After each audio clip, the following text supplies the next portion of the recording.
আমাৰ দোকানেৰ ওচৰতে আমাৰ এটা সোণাৰী পঞ্চায়ত আছে, গাঁও পঞ্চায়ত। গাঁও পঞ্চায়তে মানে আজি এসপ্তাহমান হ'ল মানুহটা মানে অসুস্থ হৈ পৰি আছে।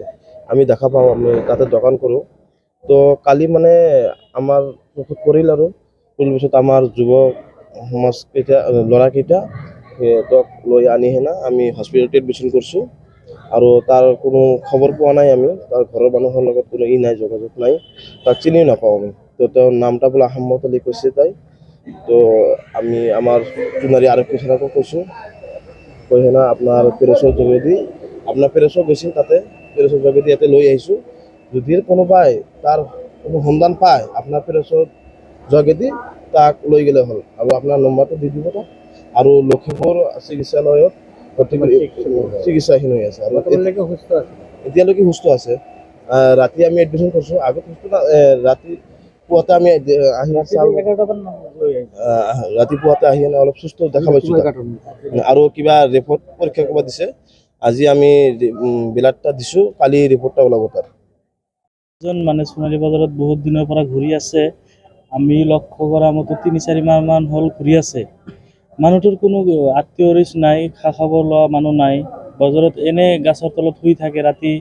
এই ঠাণ্ডা দিন আহি আছে, মানে বহুত অসুবিধা হৈ আছে। মানুহটো হঠাৎ কৰি এই 2 দিনমান আগত এসপ্তাহমান আগত অসুস্থ হৈ তাৰপিছত মানে দেখা পালোঁ। তাৰপিছত আমি লখিমপুৰ অসামৰিক চিকিৎসালয় লৈ আহিছোঁ। আমি যুৱককেইটা লগ লাগি লৈ আহিছোঁ। তাৰপিছত আমাৰ সোণাৰী আৰক্ষী ছাৰক অৱগত কৰা হৈছে। যদিও মানুহটোৰ কোনো গাৰ্জিয়ান থাকে, কোনোবা যদি দেখা পায়, আমাৰ সোণাৰী আৰক্ষীৰ লগত যোগাযোগ কৰিলে হ'ল, আমাৰ লগতো যোগাযোগ কৰিলে হ'ল।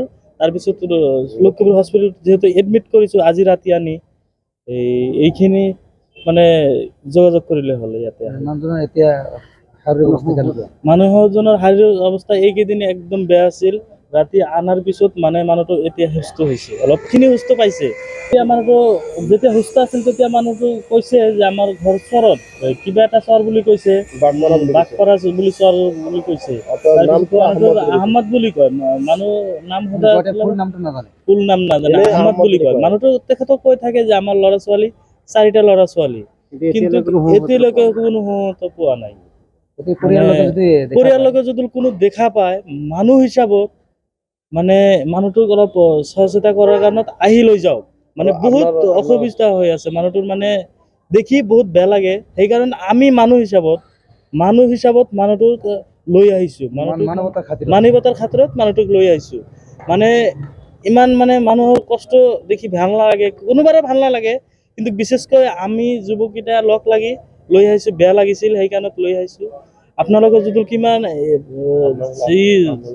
আপোনালোকৰ নিউজত যদি কোনো থাকে, মানুহটোৰ লগত নিউজৰ দ্বাৰা যদি কোনোবা থাকে, আহি হেনে মানুহটোক অলপ লৈ গ'লে ভাল হ'ব। মানুহটো অলপ তাতে শান্তি পাব। এটা মানুহটো যিকেইদিন জীয়াই থাকিব সেইকেইদিন শান্তি পাব। মানসিক বিকাৰগ্ৰস্ত আছিল, অলপ মানসিক বিকাৰগ্ৰস্ত আছিল। দোকানীগিলা যি দিছে সিয়ে খাইছে। মানুহটোক মানে খোৱাবৰ কাৰণে মানুহ নাই। একজেক্টলি মানে ডাইৰেক্ট কোনোবা এটা যিকোনো মানুহৰ এটা নিৰ্দিষ্ট থাকে। আমাৰ মানুহ 65 মান হ'ব।